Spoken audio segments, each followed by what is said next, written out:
Bueno, pues vamos a terminar el tema este, que es el penúltimo de las actividades económicas, pero que hemos dicho que básicamente es la industrialización, ¿no?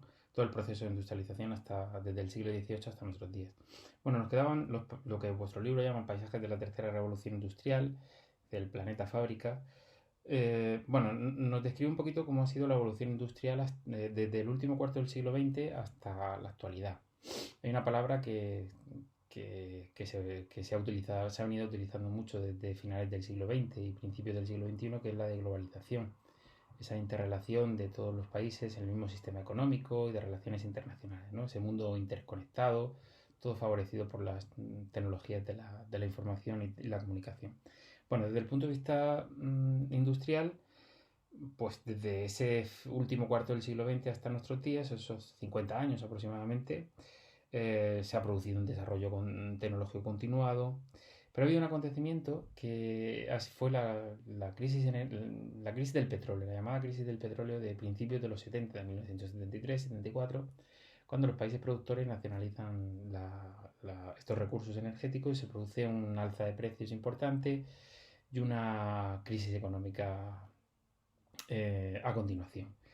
En la industria, claro, tener en cuenta que el petróleo es fuente de energía y materia prima básica para entonces, hace 50 años, y ahora también, ¿no?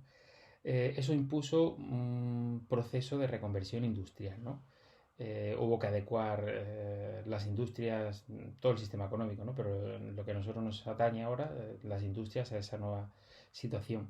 Y ese proceso de reconversión industrial, que quizá hayamos escuchado ese término en alguna ocasión, significaba una adecuación de la oferta a la demanda, ¿eh? No se podía producir de forma ilimitada, acumulando grandes estocajes, almacenando una gran cantidad de producto, sino que había que estudiar bien el mercado y ajustar la producción a la demanda que pudiese haber. Aparecen aquí algunos términos en vuestro libro como el de toyotismo, ¿no? Hace referencia precisamente a este proceso, a ese proceso de adaptación de las empresas a la demanda, no producir más de lo que se demanda. Toyotismo porque pues, fue puesto en marcha, y tenéis el nombre en vuestro libro, por un ingeniero de la fábrica japonesa de la marca Toyota, ¿no? Que impuso en la fábrica pues ese modelo, ¿no? Que, que es el que, no es que el que haya triunfado, pero sí que se aplica, ¿no? En la industria desde ese momento hasta acá. Eh, a veces se habla también que es un modelo de descentralización productiva, es decir, ¿qué significa esa expresión? Que hay una unidad de gestión que está localizada en un determinado lugar, pero que las unidades de fabricación o las distintas fases de la fabricación eh, pues se distribuyen por distintos lugares, ¿eh? Ese es el concepto de descentralización productiva.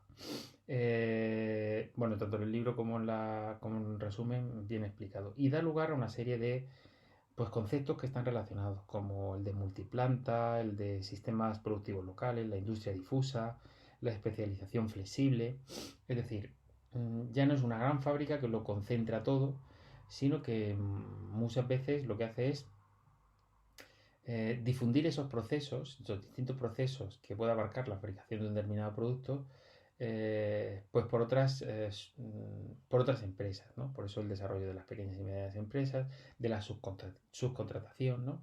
Todo tiene que ver un poquito, todo lo que conocemos hoy con el sistema industrial, que hemos oído en los medios de comunicación y que incluso algunos de nosotros que hemos podido trabajar ahí lo conocemos, pues arranca de ese momento. Y ese es el modelo industrial en el que estamos. A ello hay que añadir alguna cosa más, ¿no?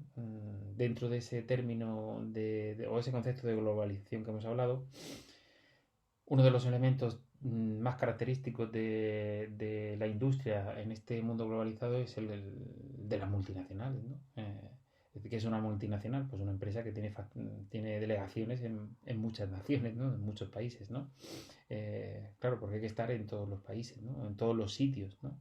Estamos en un mundo globalizado y hay que estar en todos los lugares. Y lo que pasa es que hay diferencias, ¿no? En los países, mientras que en los países ricos tenemos un tipo de localización industrial, los parques tecnológicos, las industrias de tecnología punta. En los países menos desarrollados tenemos la ubicación de las plantas que fabrican los componentes, ¿no? Y que demandan gran cantidad de mano de obra, en muchas ocasiones poco cualificada, ¿no? Es lo que habla vuestro libro de las maquilas o de las maquiladoras, que son las ensambladoras, ¿no? Hacer un poquito la imagen, tener un poquito la imagen de lo que puede ser China, ¿no? Y China ha cambiado muchísimo en los últimos 30 años, ¿no? Ya no simplemente, antes hablaba de que China era la factoría, ¿no? Todo es made in China, es decir, las grandes empresas occidentales diseñaban la tecnología y se ensamblaba o se montaba en China, ¿no? China y en otros muchos lugares, ¿no? En la actualidad, ¿no? En los últimos 25 años vemos como China ha pasado también a ser un desarrollador de tecnología punta, ¿vale?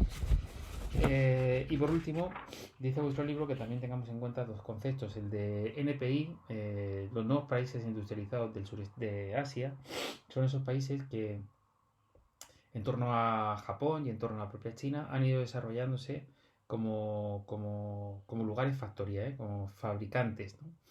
Corea del Sur, Hong Kong, Singapur, Taiwán y también los llamados BRICS, los países emergentes. La BRICS es el acrónimo de Brasil, India, Rusia, China y Sudáfrica, que son esos países emergentes, ¿no? Que tienen un gran potencial pero que todavía no lo han alcanzado, no han tocado su techo, aunque muchos de ellos están ya en camino de ello, ¿no? Como China, por ejemplo.